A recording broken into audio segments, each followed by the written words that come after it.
want to go into Stephanie White. Watching some interviews with Stephanie White, and I tell you what, she was on the Coaching You podcast.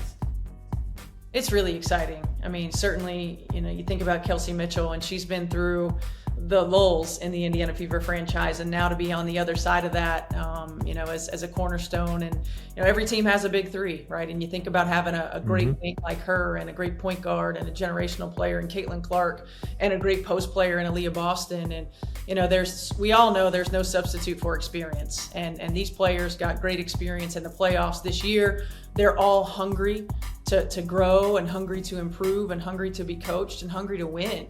And when you have three foundational players, and your big three that have that mindset, have that mentality, and great things can happen. And it's our job then as coaches to continue to put them in positions to succeed, and our job as a franchise to put the pieces around them that will fill some of the gaps and fill some of the holes. And ultimately our goal is to win championships and to hang banners.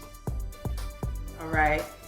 And it was so interesting and fun to hear Stephanie White talk about what's going to happen and the way she plans to coach, which is so different than the previous coaching staff and how they coached. It was more so pounded in the paint, where Stephanie White is saying, we got a fast team and we get ready to use them.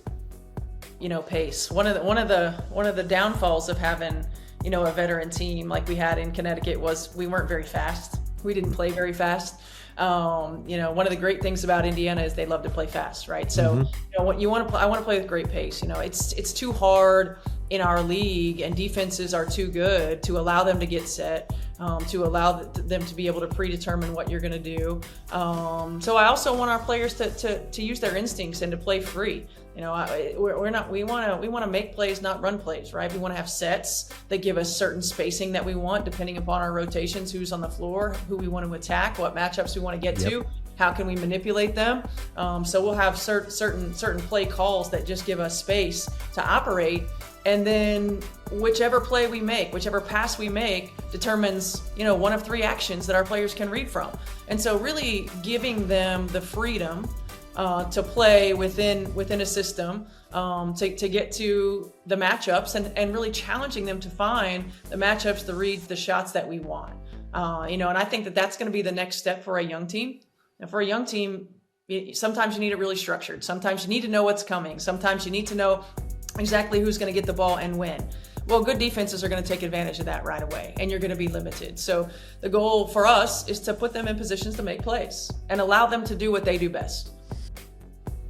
And so that was one of the things she also talked about is, listen, I'm not coming in here trying to say, hey, we're rugged and I'm coming in here saying, let's make sure that you have an understanding and knowledge about what your position is, so that all you need to do is go out there and make the plays happen. You don't have to, I'm not going to sit here and tell you, okay, this is how we're going to do it. You're going to pound it in the paint, you're going to put the ball up. No, I want you to know what your position is, because one of your strengths is that people can't scout you because they don't know what you're going to do.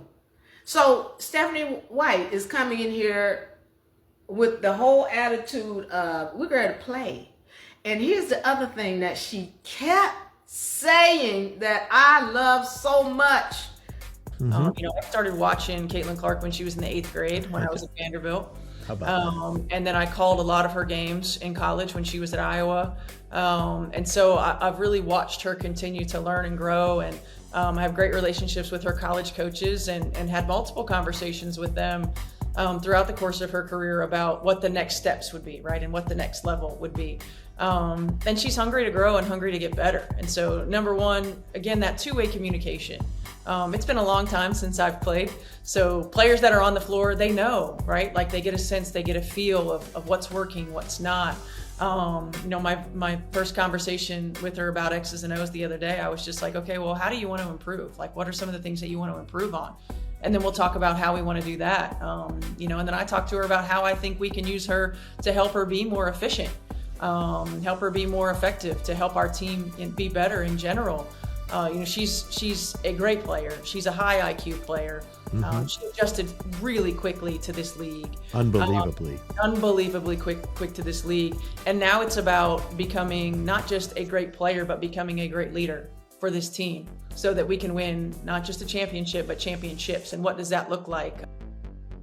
She said, we're playing for championships, plural. This is different than the coaching staff from last season. And I didn't understand what they were saying because they was like, well, you know, we're ahead of schedule. And I think in another 2 years, we'll be right there, ready to, wait a minute. Why are you, see, here's the thing. One of the things about us here at UNA and with the university is that we speak things into existence. We speak it.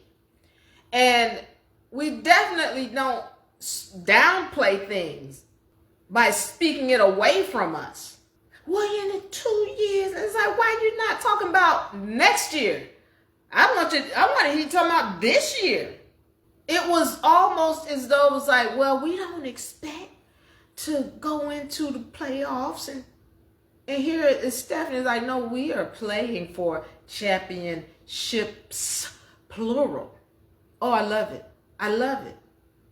And I'm almost scared because, again, I am not supposed to be involved in this sports, but this is exciting. It's exciting to see Clark get ready to come in here with a team as they build it up and put the players around her and the other players that are needed. I'm excited about it. I'm excited to see Kelsey Mitchell come in, and also they're showing a lot of promotions with Kelsey Mitchell in it.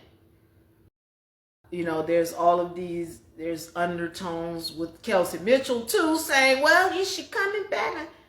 Okay, we expect Kelsey Mitchell back. And yes, they are going to core her, or they have cored her. Hopefully she wants to be here and they don't have to trade her. I'm hoping that she doesn't, you know, it's not a situation where Kelsey Mitchell gets traded, because again, you know, Tammy Bentley, this issue where she was traded, it really hit hard. And I would hate to hear this, well, you know, we got Satu Sabali, but we traded. I'm not even going to speak that. I hope to not see that, because, you know, again, I trust this organization and the way they're running things, and we hope that the Kelsey Mitchell wants to be with the Fever so that we can see her play again in that, what they call the backcourt with Caitlyn Clark and Sabali. We care to see that.